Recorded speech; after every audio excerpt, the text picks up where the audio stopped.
Good evening. Andrei, congratulations on your victory. I'm just curious what the feel was coming into this fight, right? I mean, facing a teammate, preparing during the pandemic, all the stresses, I mean, that none of us have ever dealt with before. What was your feeling coming into this fight? I don't know if it's right to say or not.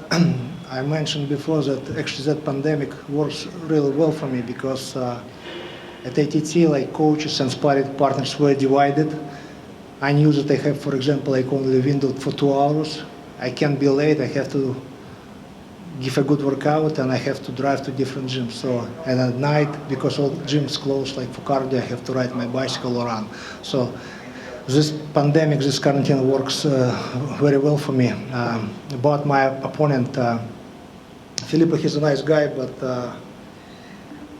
I'm sick of losing, and just either I didn't stick with game plan, I got lost, either somebody whooped my ass, and just, decision, it's just, I was sick and I met some people who changed my life right now. I have a great team and just knock on wood, hopefully, God willing, I'm going to do what I have to do and I have a couple more years.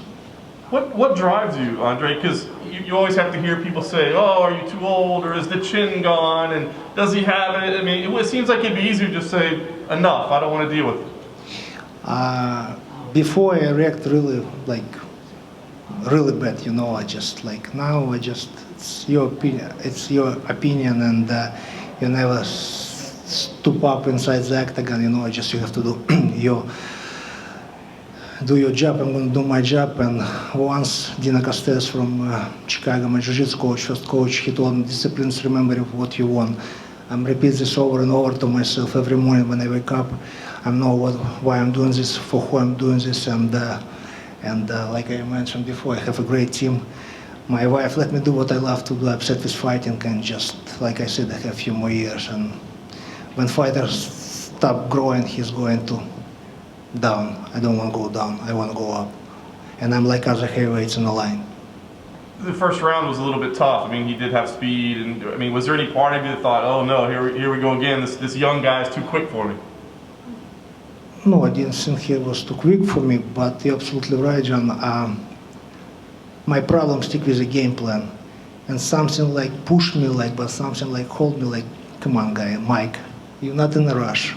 I said, okay, because today I guess I stick with the game plan 100% except wrestling side. I didn't do any takedowns, but otherwise I stick with game plan and I'm really happy. Yeah. You spent a lot of time in Southpaw today. I'm curious, was that something just very specific to this, or is that you growing and showing things? No, it's back from my old days when I was in love with boxing. I just tried to left and right, but I forgot about Mike Brown and then Paulino Hernandez. They remind me about this. Why not? Yeah. Nice. Last thing for me, I mean, it's crazy. In November, it'll have been 20 years since you debuted in the UFC. You said you got a couple years UFC left. 28, November 16, Taj Mahal, Atlantic City, Iron Brink. Pretty amazing, right? 20 years ago, it's like a different world. What is it? I mean, you said, I got a couple years left. I mean, what do you want to do? I mean, is this just about setting up your family for the future, or is this, people that you want to fight? I mean, what are the goals for you before you retire? Listen, like I said, if I'm doing what I love to do and the UFC let me do, fighting in the UFC, of course I want to get a shot for title, Even maybe somebody think I'm crazy or I'm told, fuck them. I'm just ready to go and I'm not going to explain to anyone. I'll take my chance. Andrei, John did mention it's almost been 20 years since you debuted. This night was so unique. Can you compare this night to fighting in front of nobody, hearing everything, the pandemic and everything? This has to be the most unique fight week experience you've had, right? I really love it, to be honest with you. This is great. I would love to keep fighting in this empty arenas. First of all, I never choose my opponents, and I remember I was a guest fighter back 15 years ago. It's was maybe 50, 20 people, This is great. Too bad that I heard everything what Daniel Cormier says and some commentators, but otherwise. What could you hear them saying? Everything? No, they they kind of like when I got nut kick, so they said, "Oh, it was painful." To be honest, I almost threw up, but no, it's good. Us in the back, when we hear the commentary through the TV, they're talking about how, like you yourself said, like you're tired of losing, and they would bring up your losing in recent fights. Could you hear them talking about your losing streak at all? If I understood your question right, talking about my Did losing. you hear the commentators talking about you at the beginning of the fight? Oh, I didn't see this shit. I didn't hear. I mean, I mean, like I heard something. They said like he like lost fight and won fight. He's like, yeah.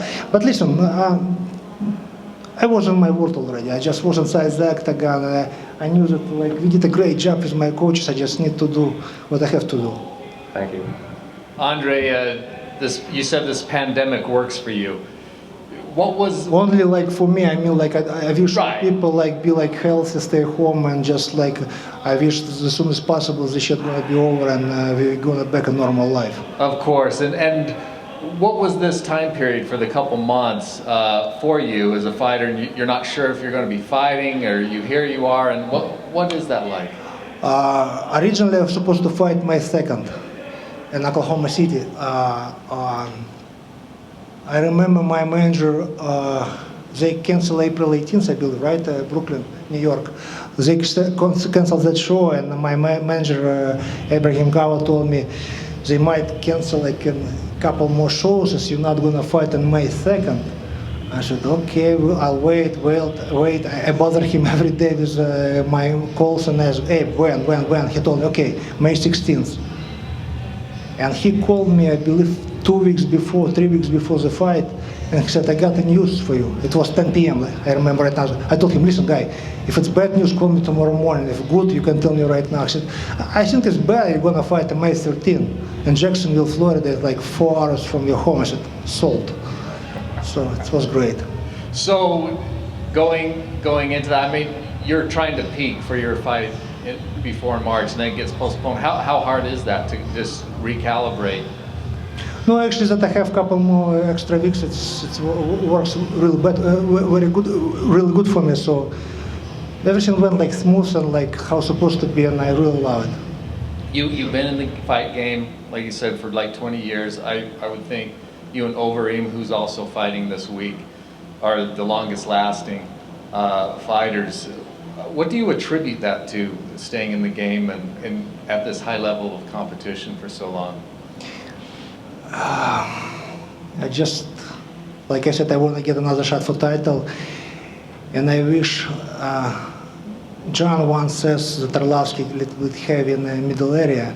I remember when I back at UFC and I fought in Brazil against Bigfoot Silva. I remember his words about I'm a little bit heavy in the middle area. That's why I have to, I'm eating good, training hard, and just like Nike, just do it, ready to go. One more. What do you think of the grief fans are giving Stipe? He says he can't train properly, so he's waiting for the fight. A lot of fans are a little upset at Stipe at this moment.